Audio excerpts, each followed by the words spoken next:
6 months after the stock market decline in the fall of 1929. And yet, for all the weaknesses and vulnerabilities that remain, for all the problems that we are going to discuss, the outcome for the global economy at this point appears very, very different from that of the 1920s and 1930s. Why? In large part, I believe it is because we mounted a strong response.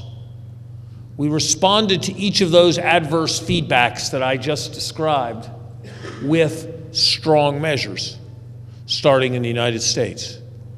Capital infusions into banks, substantial increases in government expenditures to respond to the lack of demand, stress tests and transparency to combat the sense of panic. Not perfectly, not completely consistently, not universally around the world. We followed the doctrine that I've summarized and that you were kind enough to quote, that it's the central irony of financial crisis that while it is caused by too much confidence, too much lending, and too much spending, it is only resolved with more confidence, more lending, and more spending. We will speak in a few minutes about the situation region by region. But as we think about this moment, I think there are two other aspects that are central, particularly if one wants to take the longer view, that go beyond the implications of the fact that we are just at the end of the beginning of recovering from this financial crisis. We are living through an information technology revolution. Most of the people in this room are carrying a smartphone of some sort. I would tell you three things about your smartphone. It has more computing power than the Apollo project did when it sent a man to the moon. In terms of the capacity to gather and access information, as a professor at Harvard, I live what I am about to say. Harvard has one of the world's great libraries, one of the half dozen greatest libraries in the world. If you gave me my choice, access to my iPhone, but no access to the Harvard Library, or access to the Harvard Library and no access to my iPhone, it would be a very easy choice. And third, the capacity that I have with my iPhone, with Facebook, with email, with the telephone, to access people all over the world, to find someone and be in touch with them, is greater than the capacity that the White House communication system had at the time when John Kennedy was president. 4 years from now, more than half of humanity will have a smartphone. Already, more people have access to mobile phones than have access to electricity on our planet. And this is the beginning, not the end, of a technological revolution. Take three developments that have been much in the news over the last 6 months or a year as evidence of where the world is going. Three-dimensional printing is now a reality. It's been the case for a long time that you type words in on your computer and whatever the words are, they print out. Now that's going to be true with respect to a three-dimensional design of any kind of product. That's happening for real. There are cars that drive themselves. Repeatedly, they have driven from Los Angeles to New York, going through green lights, stopping at red lights, accelerating through yellow lights, without being touched by a human hand. Those cars work. This isn't science fiction. They're going to be on the roads within not that many years. In some ways, makes me happy as a professor. In some ways, I find it disturbing as a professor. But there are now computer systems that have been shown to grade student essays substantially more accurately than human instructors. With such a capacity for information technology and the mechanization of work, there is, if we make the systems and the economy work, vast potential for human betterment in the decades in the future. Along with the aftermath of the financial crisis, the revolutions in technology that are underway, there's a third aspect of the current global situation that, because it has happened a little bit more slowly, we tend to take for granted. And that is the revolution in growth potential across large parts of our planet. Economic historians have tried to measure standards of living in Pericles' Athens and in London in 1800. As best they can tell, standards of living were about 50% higher in London in 1800 than they had been in Athens in 500 BC. So in 2,300 years, growth increased by a factor of 1.5.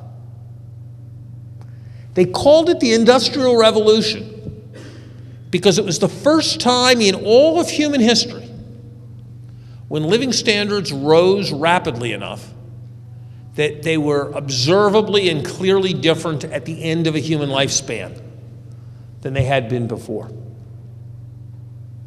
At the most rapid period of U.S. economic growth around the turn of the 20th century, living standards rose at a rate where they were perhaps 5 times as high at the end of a human lifespan as they were at the beginning.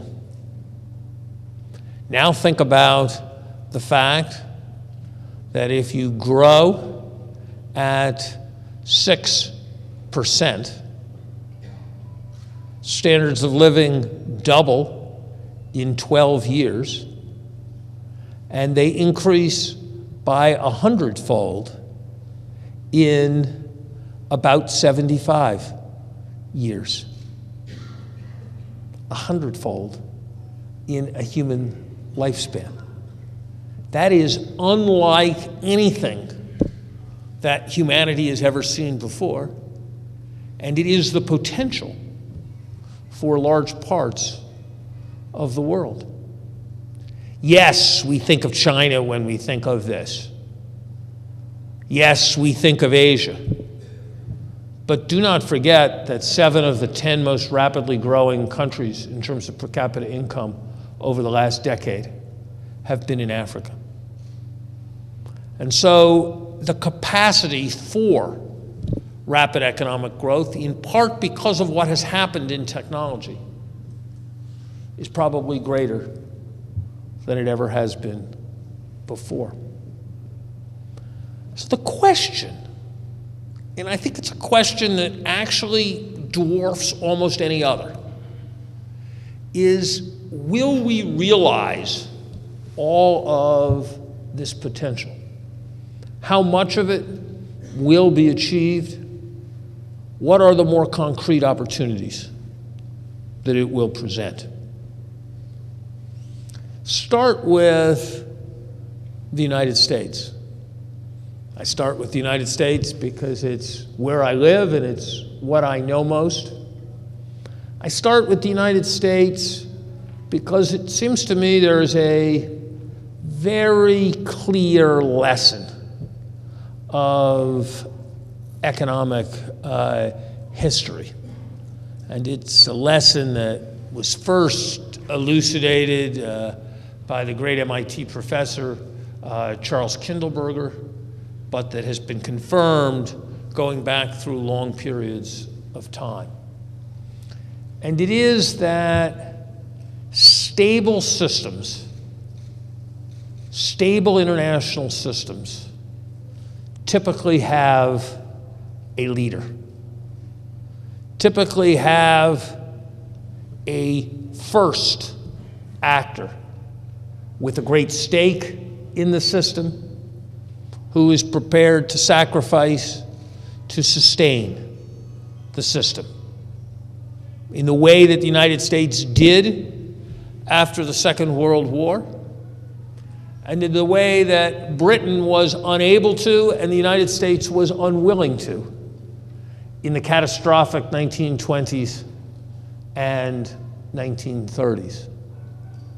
And so it is not just Americans, it is not just those who wish to sell to Americans, but it is almost everyone who has a stake in the basic health and functioning of the American economy. Where are we? The good news, we have been consistently growing for almost 4 years now. Employment has increased for 38 months. February, just a couple months ago, saw the most rapid job growth in the United States in the last 8 years after the last data revision. There are good reasons to think that the conjunctural situation will improve in the months ahead.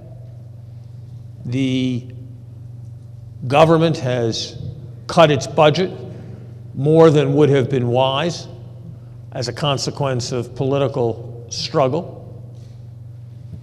Taxes were recently increased, probably prematurely, and those are taking something out of demand and slowing things.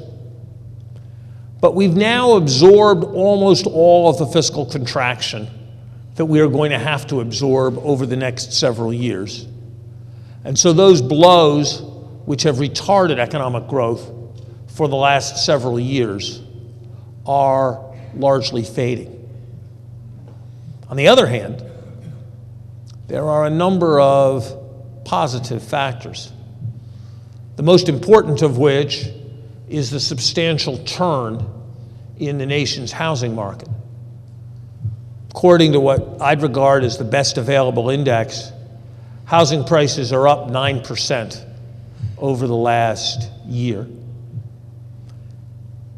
Normally, demography leads to about 1.5 million new houses for new families each year. We have been running for many years now well below 1 million. In fact, if you look at any reasonable estimate of all the extra houses that were built during the bubble, and then you look at how far short of normal we fell between 2008 and through 2012, the shortfall is twice as large as the excess. And so the pressure for more building is coming. You see it in the neighborhood where I live. For the first time in a decade, people rushing to bid against each other and bidding prices up above asking prices for residential houses. You're seeing a turn in housing prices.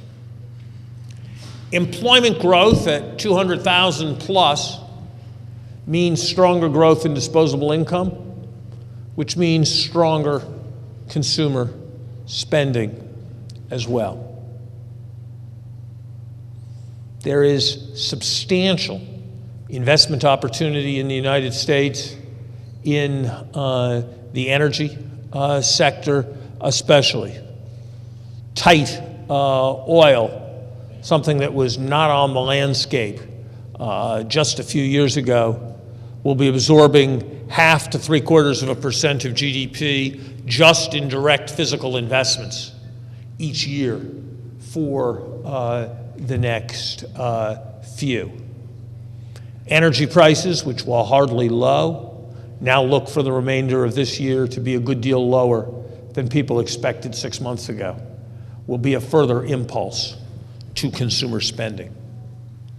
And so my expectation, supported by the creation of $2 trillion plus in wealth in the stock market over the last year, and another $1 trillion in the housing market, would be for recovery to accelerate to the point where growth this year is in the 2 to 2.5% range, rising above 3% next year and in 2015. Now, to be sure, there are important things to worry about. Perhaps most salient in any financial group is the concern that this prosperity and strength is built on a foundation of paper. Paper bonds, paper money, quantitative easing, something other than